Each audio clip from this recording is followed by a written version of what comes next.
अमरावतीच्या इतिहासात प्रथमच एक महत्त्वपूर्ण आणि धाडसी पाऊल उचलण्यात आलं आहे.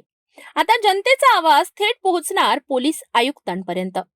पोलिसांकडून न्याय न मिळालेल्या नागरिकांसाठी ही एक नवी आशेची किरण ठरणार आहे. काय आहे ही नवी व्यवस्था?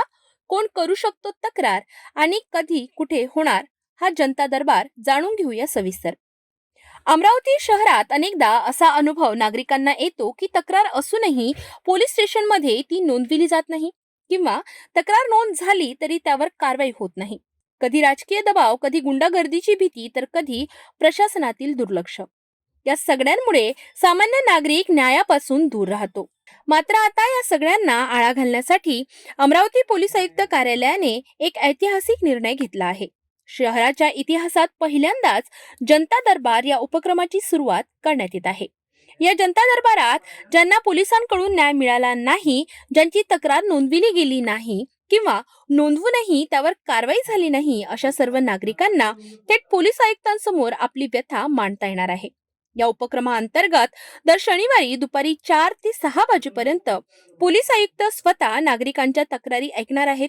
तक्रारदारांनी आपली तक्रार थोडक्यात आणि स्पष्ट शब्दात मांडावी.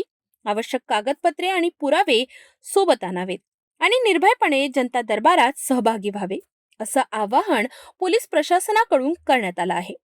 अलीकडे शहरात वाढलेल्या गुंडागर्दीच्या घटनांबाबत माध्यमांमधून आलेल्या बातम्यांची पोलीस आयुक्त राकेश ओला यांनी गंभीर दखल घेतली आहे. ते आधीपासूनच कडक शिस्तीचे आणि कठोर भूमिकेचे अधिकारी म्हणून ओळखले जातात. त्यांच्या थेट देखरेखीखालीच हा जनता दरबार पार पडणार आहे. पोलीस आयुक्तांसोबत इतर वरिष्ठ अधिकारीही उपस्थित राहणार असून तक्रारींवर तात्काळ निर्णय आणि कार्यवाही केली जाणार आहे. अमरावतीकरांसाठी ही एक मोठी आणि दिलासादायक बातमी आहे. न्यायासाठी भटकंती करणाऱ्या सामान्य नागरिकांना आता थेट पोलीस आयुक्तांकडे दाद मागण्याची संधी मिळणार आहे. जनतेचा आवाज थेट प्रशासनापर्यंत पोहोचविणारा हा उपक्रम नक्कीच अमरावतीसाठी एक नवा आदर्श ठरेल.